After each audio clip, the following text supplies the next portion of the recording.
Shalom, salam satu iman. Kembali firman Tuhan pada hari ini, saya ambil dari 2 Korintus pasal 11, ayat 14 dan ayatnya yang ke-15. Hal itu tidak usah mengherankan, sebab iblis pun menyamar sebagai malaikat terang.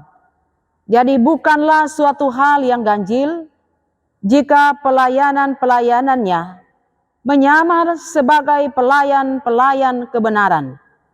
Kesudahan mereka akan setimpal dengan perbuatan mereka.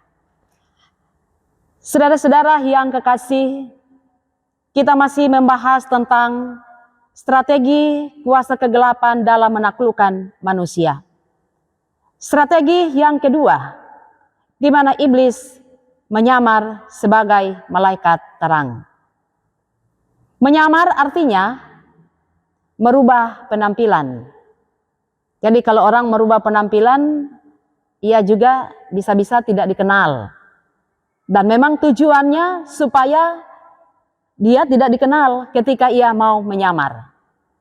Jadi kalau kita mendengar ada intel yang menyamar sebagai penjual bakso, atau perempuan menyamar seperti laki-laki atau sebaliknya.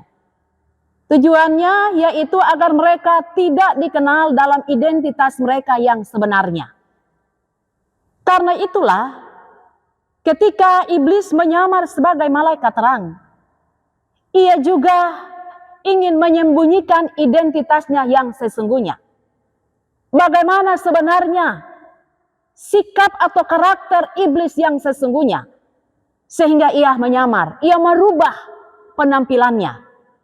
Jadi iblis, si jahat itu, yang dilukiskan atau yang dituliskan di dalam Alkitab, itu adalah seorang yang ingin membunuh, yang ingin merampas, membinasakan manusia. Tetapi ia bisa menyamar, saudara-saudara. Penyamarannya misalnya menawarkan hal-hal yang baik untuk menyembuhkan orang kalau dia dalam keadaan sakit. Dia tampil sebagai seorang sahabat yang memberikan perhatian. Bahkan ia ingin menjadi seorang yang ramah, yang benar-benar mau memikat hati manusia. Dan itu banyak terjadi. Sehingga begitu banyak orang yang sudah masuk dalam cengkraman iblis. Karena mereka tidak berhasil mengenali siapa sebenarnya iblis atau kuasa kegelapan itu. Ingat, menyamar sebagai malaikat terang, berarti dia ini sebenarnya adalah kuasa gelap, tetapi mau menyamar seperti malaikat terang. Dan penyamaran iblis ini bukan hanya terjadi di luar sana, tetapi penyamaran iblis itu juga seringkali masuk ke dalam gereja. Dia masuk di dalam tempat-tempat ibadah, di mana ada begitu banyak orang-orang yang selalu ada di dalam peribadatan itu. Sebenarnya dia hanyalah pura-pura. Dia bukan benar-benar untuk masuk memuliakan Tuhan. Juga mungkin dalam kehidupan pelayan-pelayan Tuhan, yang mengatasnamakan pelayan Tuhan, sebagaimana yang disampaikan melalui 2 Korintus ini. Bahkan ada begitu banyak kesesatan-kesesatan yang terjadi. Pengajaran-pengajaran yang diberikan, itu adalah penyamaran kuasa kegelapan untuk memperdaya manusia. Jadi sebagai orang yang beriman kepada Tuhan, kita selalu harus memperlengkapi diri. Kita harus berhikmat dan bijaksana. Kita harus benar-benar tahu tentang firman Tuhan. Kita harus tahu bagaimana strategi kuasa kegelapan. Jadi kalau kita sudah memegang firman Tuhan, jikalau ada ajaran-ajaran lain yang masuk, janganlah kita cepat-cepat untuk menerima atau membuka diri. Karena itu bisa saja dipakai oleh kuasa kegelapan untuk menjauhkan kita dari kebenaran firman Tuhan.